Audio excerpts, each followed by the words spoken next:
Hi, Jamie Sutton here, Holistic Registered Dietitian.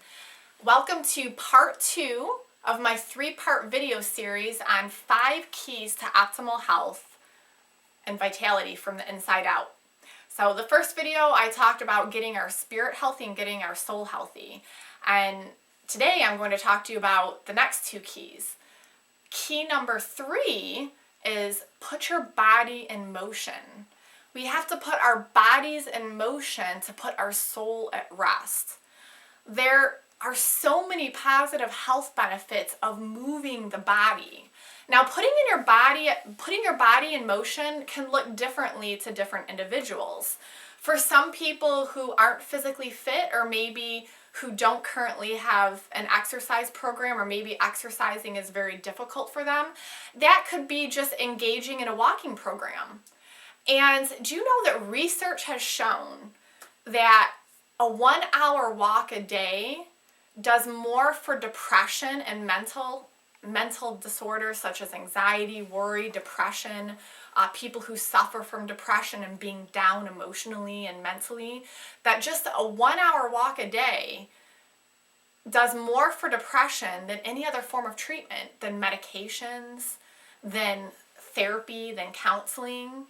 And what physical activity does is it activates certain neurotransmitters in our brain that make us feel good.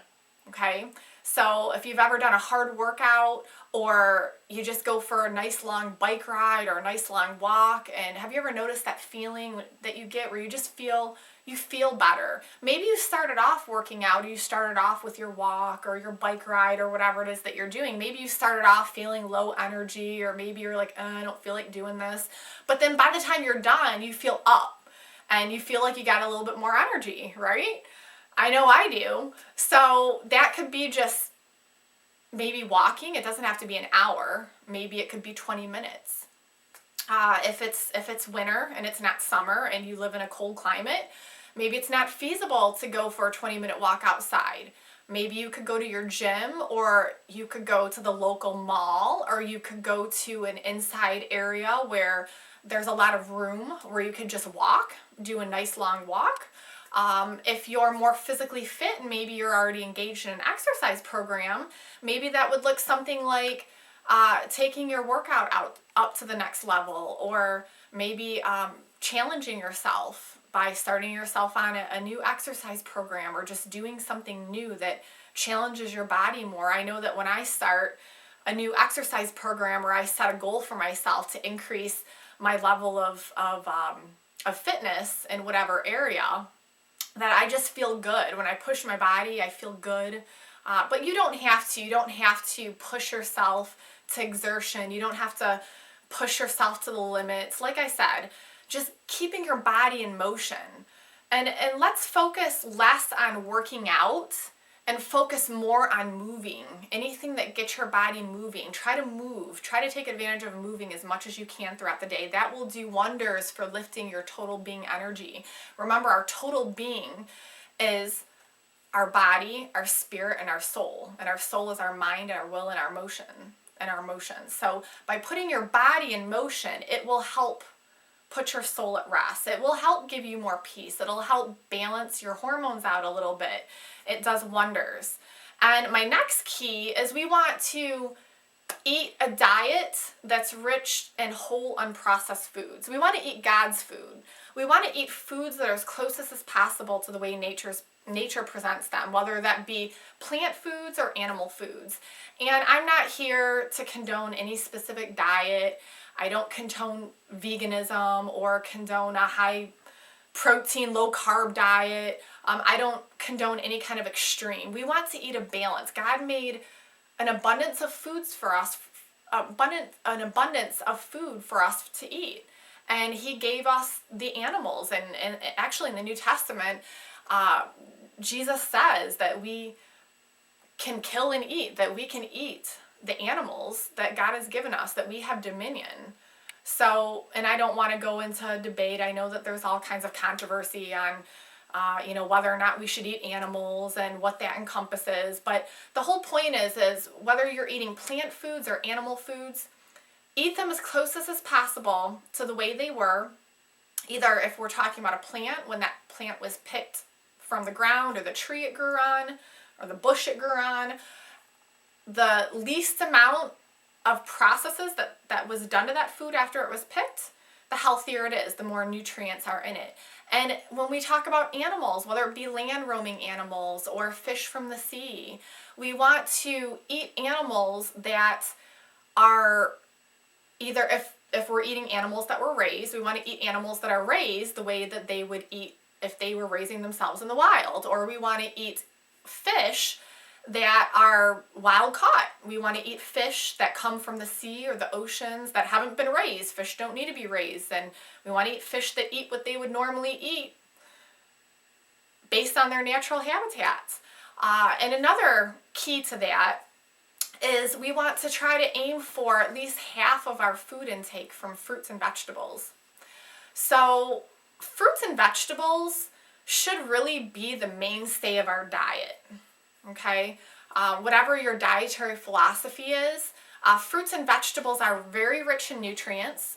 They're low in calories, and they are great alkalizing foods. So we should concentrate a little bit more on vegetables because vegetables aren't as high in sugar, and they're still very, very nutrient dense. And we should get small amounts of fruit, maybe 1 or 2 pieces of fruit a day. If it's summer and it's really hot out, or you live in a hot climate, maybe more. But for each meal that you're eating, whether it be breakfast, lunch, and dinner, try to make at least half of your food intake. So if you were to picture a plate, sometimes we don't always eat a plate, but let's say you're eating a plate, at least half of your food, if not more, should be a combination of fruits and vegetables, or either fruits or vegetables. And like I said, we want to put a little bit more emphasis on vegetables than fruit because they're not as high in sugar. And if that's, if we're talking about breakfast, a good way to incorporate that into breakfast might look like a whole food smoothie. We don't normally sit down and eat a salad, or we don't eat a plate of vegetables for breakfast, but we can get a large amount of vegetable nutrition in through doing a smoothie, and it's easy.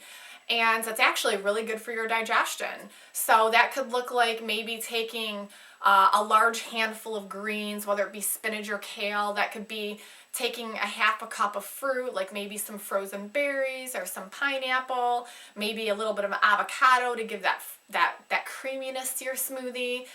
We could put water in it, or if you're not dairy intolerant, you could put some organic plain whole milk yogurt or kefir in it to add some protein. You could use a good plant-based or a good whey protein powder, like a scoop of whey protein powder or plant-based protein powder with some ice, and put it in a blender, and now you have a great whole food smoothie where you're getting a concentrated amount of nutrients. My second key with that said is try to eat protein the size of the palm of the hand at each meal. So the size of the palm of the hand would be equivalent to, like, let's say a piece of meat the size of a deck of cards, or it could be something like a half a cup or a cup of beans if we're getting more vegetable protein, vegetarian sources of protein. That could be a small handful of nuts and seeds. That could be a couple eggs, or it could be something like if we're doing a shake or smoothie, we could just do a scoop of good quality protein powder. So you want to aim for about the size of the palm of the hand for protein at each meal, and protein helps balance your blood sugar. So and then my last key is fat. We want fat. Fat is not the enemy. We want good fats in our diet.